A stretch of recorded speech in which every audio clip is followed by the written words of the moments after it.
జ్యోతిరావు ఫులే సావిత్రిబాయి దంపతుల ఆదర్శ దంపతుల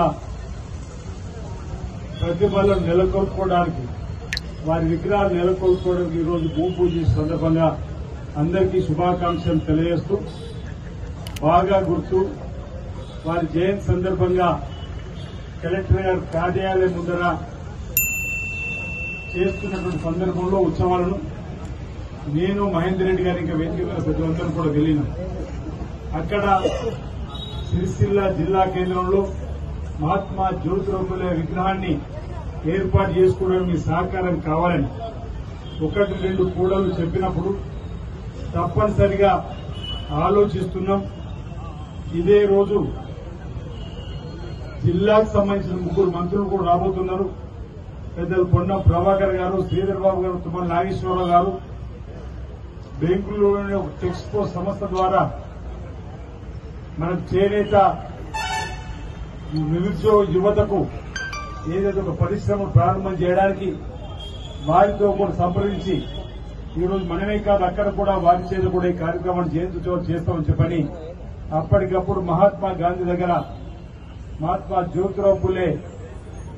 ప్రతిభను నెలకొల్పుకొని వారి ద్వారా నివాళులర్పించిన క్రమంలో మీకు ఇచ్చిన మాటను అక్కడ కూడా చర్చకు వచ్చినప్పుడు తప్పనిసరిగా రాజన్న సిరిసిల్ల జిల్లా కేంద్రంలో వచ్చే జయంతి ఉత్సవాల వరకు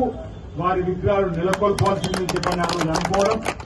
పక్కనే కేక మహేందర్ రెడ్డి గారు కూడా తప్పనిసరిగా ముందుకు పోదామని చెప్పని అనడం,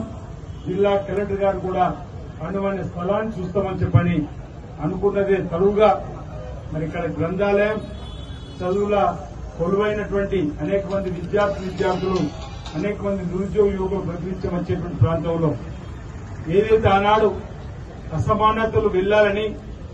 అసమానతలు ఉండకూడదని, వివక్ష ఉండకూడదని వీటంతటికీ కారణమైనటువంటి నిరక్షరాస్యతను నిర్మూలించడానికి ఏదైతే కంకణం కట్టుకొని ముందుకు పోయినటువంటి ఆదర్శ దంపతుల విగ్రహాలు గ్రంథాలయం దగ్గర ఉంటే సబబనేటువంటి ఆలోచనతోటి సిరిసిల్ల నడిబొడ్డున ఈరోజు అంబేద్కర్ గారి విగ్రహానికి ముందర వారి ప్రతిభలు నెలకొల్పుకోవడం ఈరోజు మనకు మనం వారిని గౌరవించుకునే విధంగా ఒక చక్కటి విధంగా నేను భావిస్తూ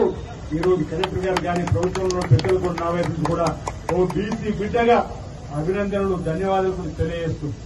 ఇటీవలనే బీసీ సంక్షేమ శాఖ మంత్రి పొన్నం ప్రభాకర్ గారు హైదరాబాద్ లో మహాత్మా జ్యోతిరావు ఫులేకి సంబంధించిన సినిమాను కూడా అందరికీ చూపెట్టే క్రమంలో ఒక చైతన్యవంతులుగా చేయడానికి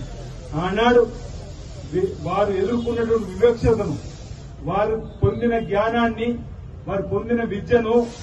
ఆ ప్రాంతం